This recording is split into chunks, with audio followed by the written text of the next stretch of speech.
Cristina se reservó los últimos anuncios del año para un sector con el cual mantiene altísima atención el sector agropecuario. Fue la gran pelea de este 2008, gobierno campo. Con el voto no positivo de Julio Kobov, el campo pareció salir airoso. Después la cosa se fue revirtiendo por parte del gobierno, pero en principio queremos analizar hoy en asteriscos estas medidas de Cristina. Estamos con Miguel Zaredi, un referente del sector agropecuario, titular del Grupo Pampa Sur, integra el directorio del Mercado Central de Buenos Aires. Bueno, Miguel, se quedó a mitad de camino, estas medidas no sirven para nada. Sé que estás viendo esto con mucha dureza, ¿no? La verdad que pensaba que podíamos cerrar el año un poquito mejor, ¿no?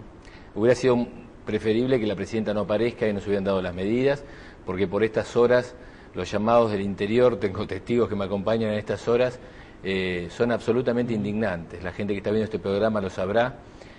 Se esperaba el tema de la soja porque para que la gente se dé cuenta, la soja es un ingreso específico, muy masivo en el sector agropecuario, no es un tema de minorías, sino es un tema muy importante. El trigo y el maíz ya está jugado.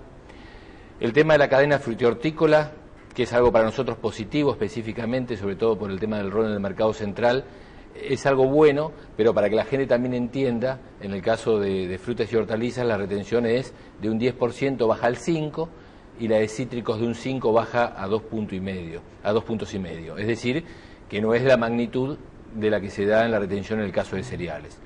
Y después se esperaban medidas específicamente para el sector lácteo, el sector tambero, y específicamente para el sector ganadero. Es decir, los dos sectores más apremiados y en los cuales resulta la situación absolutamente mortificante. Todas las informaciones provenientes de la Casa Rosada y de Olivos están indicando que a último momento se dio marcha atrás con un eventual anuncio de rebaja de retenciones a la soja, y sobre todo porque talló muy fuerte Néstor Kirchner, que dijo: no vamos a resignar en este punto, no vamos a dar una señal de debilidad.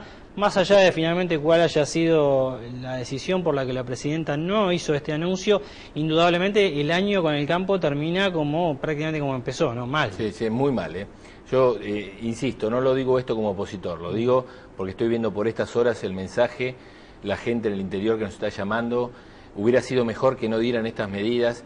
La situación es muy difícil con medidas además tipo felinescas, como la construcción, 5 feedlot para todos los overos, los terneros machos de tambo. Te puedo asegurar que son tipo la Unión Soviética, son cosas de otra época en la cual se van a concentrar en 5 feedlot. Sí, impracticables. Impracticables. Yo insisto. Me dio la sensación, Miguel, también de que los anuncios que hizo la presidenta tendieron a premiar a algunas provincias y castigar a otras, ¿no? Se premia sobre todo los sectores inmovilizados en la época del conflicto. La cadena frutihortícola en general no estuvo movilizada porque no tiene una dirigencia gremial y asociativa muy específica, entonces se la premia por un lado a esto la cadena frutihortícola, se premia provincias, bueno, en este caso específico como Río Negro, casualmente aquellas que no estuvieron en el conflicto, Mendoza, Río Negro, San Juan, alguna provincia del norte como Salta, que si bien hubo muchos productores agropecuarios, quedaron al margen del eje del conflicto.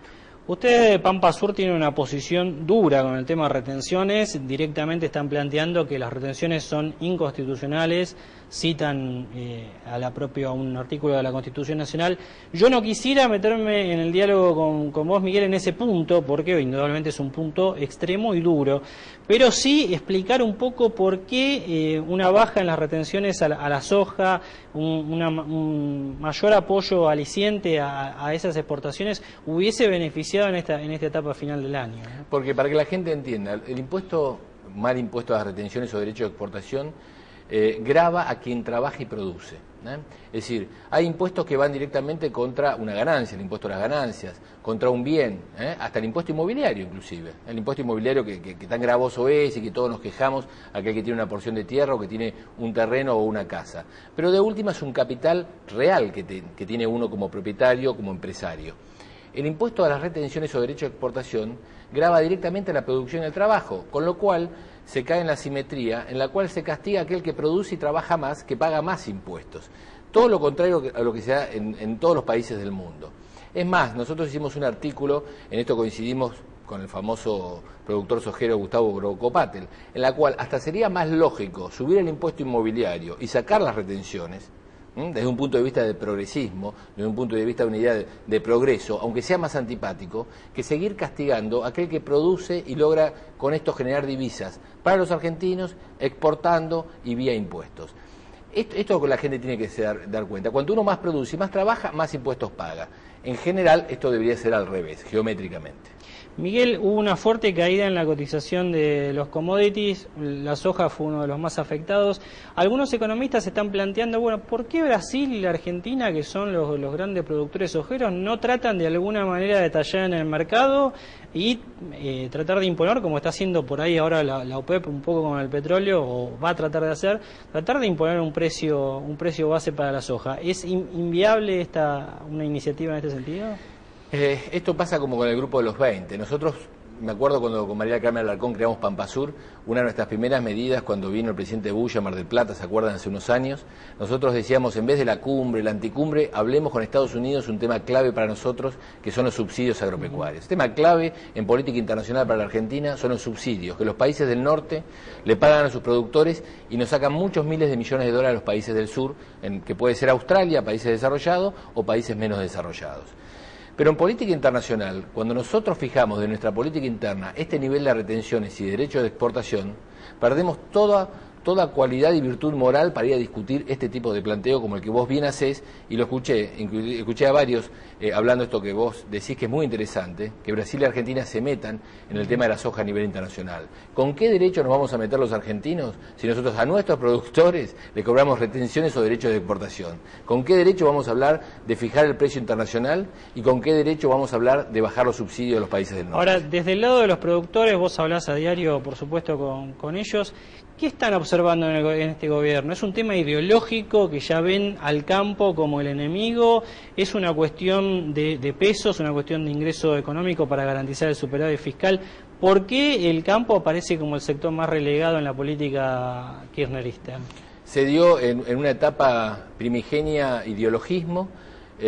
Había mucho ideologismo y falta de conocimiento sobre el tema. Sigue habiendo falta de conocimiento sobre el sector productivo. Cuando uno ve medidas como 5 feedlot monstruos, uno ve que hay una falta de realidad y una falta de realismo, y había mucho ideologismo. Es la famosa frase, me acuerdo, de Alberto Fernández: nosotros somos industrialistas y no estamos a favor de la producción agropecuaria, concepto de la década del 40 en vez de hablar de la cadena de valor.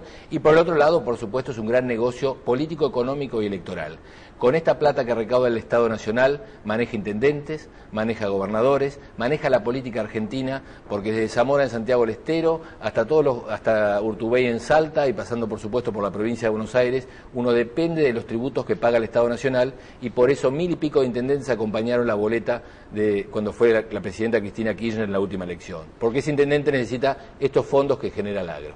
Miguel, muchísimas gracias y muy buen 2009. Muchas gracias. Bueno, ahí estaba Miguel Saredi del grupo Pampasur y toda la visión, ¿no?, que está teniendo muy crítica el sector agropecuario sobre la política oficial para el sector. Ya está aquí y lo entrevistamos después de la pausa.